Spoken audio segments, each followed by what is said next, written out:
suspension plan. It again notes that customers who are behind on their bills and continue to receive services are ultimately responsible for the services that they receive from their utility. The order further speaks to the fact that we are offering an opportunity, if a customer and utility can agree to this, to apply the existing cash deposit held by the utility, if any, to any outstanding balance. The order further notes that the Commission will specifically enforce all of our service rules, but specifically Chapter 8 with regard to the discontinuance of service. That chapter of our service rules speaks to the various notice that must go out before a disconnection is taken, also references suspension of disconnections under our rules for those customers who have low-income home energy assistance program benefits, generally referred to as LIHEAP, or during life-threatening medical situations, excessive heat warnings, freeze warnings, and other situations. So the Commission is not suspending its enforcement of Rule 8 of our service rules. The order further sets up a portal, or orders the Commission to set up a portal where the Commission can place information to be available to the general public, and order utilities to provide that information, whatever resources, phone numbers, assistance programs that they can share with us. We'll place that on our website. We encourage all utilities who have that to go ahead and send that information to us so that we can make that available to the public as well. But again, this extends the order suspending disconnections to 5 p.m. on Tuesday, May 26th, upon that time as it is set to expire. Okay, I appreciate that, Mr. Foreman. I'll ask if there's any questions or comments from Commissioner Presley. I appreciate the work of the staff. I think this is a very good order, and appreciate all the input that went into it. I move we approve it as presented. Commissioner Bailey.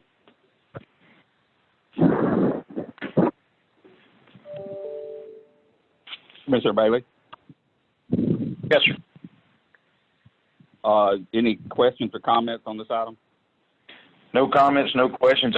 Again, I second what Commissioner Presley says. I appreciate the work of the staff and others in finding a good order here, and understanding the needs we have from both the consumer side as well as the utilities, and to get over this crisis that we're in, understanding there's accumulating debt, but at the same time we have to move forward with reopening things and allowing the utilities to get back to their normal operations.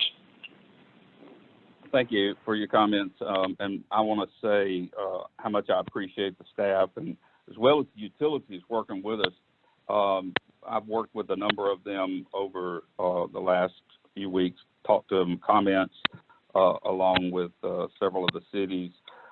I think this gives us a balance, a really good balance. It's a really good fit, and it's a really good opportunity for everyone. And we encourage everyone to come out and meet with their utilities and get themselves squared away before this order ends on the 26th. It gives them a good buffer time to get their affairs in order with that and get their bills caught up. With that, I'll say all in favor signify by saying aye. Aye. Aye. Any opposed? Okay, ayes have it. Now we're going to discussion of possible action related to proposed final order and docket number 2018 AD 170 in reference to proposal of the Mississippi Public Service Commission to amend Chapter 28 of the Public Utility Rules of Practice and Procedures. And I'll turn it over to Mr. Farmer, please. Thank you, Mr. Chairman. This is really just a cleanup matter for our rules. The Commission has already adopted this rule, and it was adopted in order to implement changes the legislature made to various telephone solicitation laws and call spoofing laws in the state of Mississippi. We previously adopted changes to our Rule 28, which is our rule implementing the Mississippi Telephone Solicitation Act. The rule in large part is already in place. There have been a couple of corrections for clarity, and one or two typos were fixed in the temporary rule that we fixed. But other than that, it has not substantively changed from that which is already on our website and that we adopted temporarily. This just makes that revision to Rule 28 final, so that we can get it over to the Mississippi Secretary of State's office for enrollment. I move we approve. Okay. Second, Commissioner Bailey.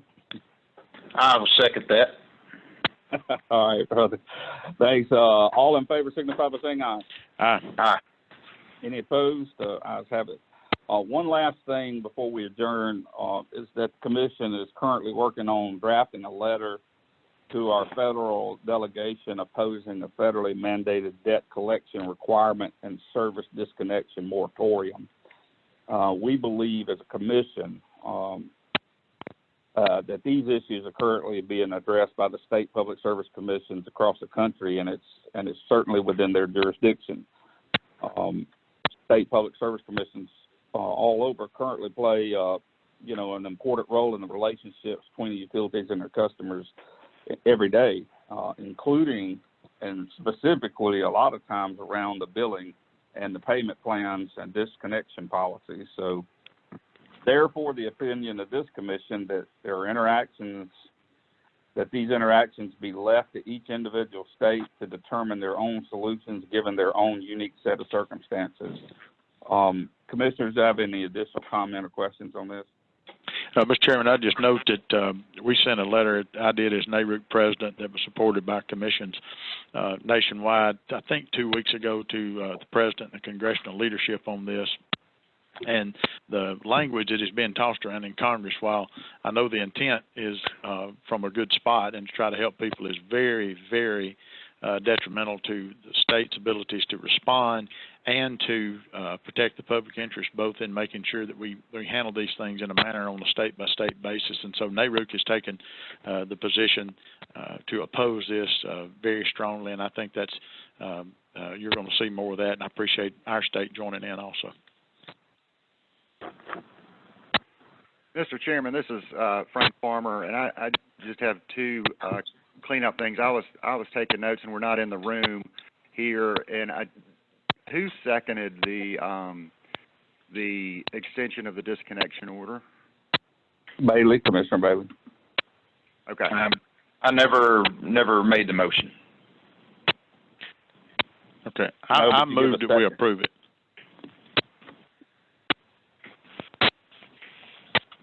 Commissioner Presley made a motion, Commissioner Bailey seconded, and we all said aye. Okay. Thank you for that. The other item is, because we are all remote, we have historically, well, not historically, but at least when we've had to sign orders and letters of this sort, affixed your digital signatures to the orders. And with the Commission's approval, I will have your digital signatures affixed so that they can be logged in with the system, scanned in with our system today. That's fine.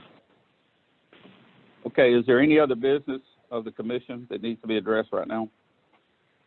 Before I don't think we made it clear.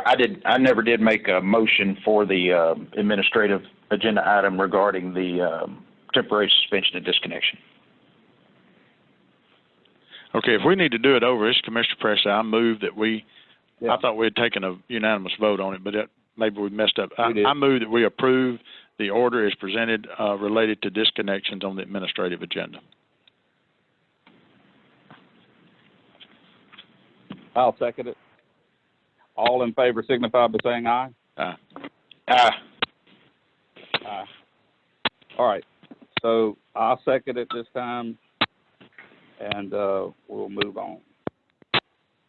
Now, if there's no more business in front of the Commission at this time, I stand adjourned. Thanks, sir. Thank you. A week Sir. down.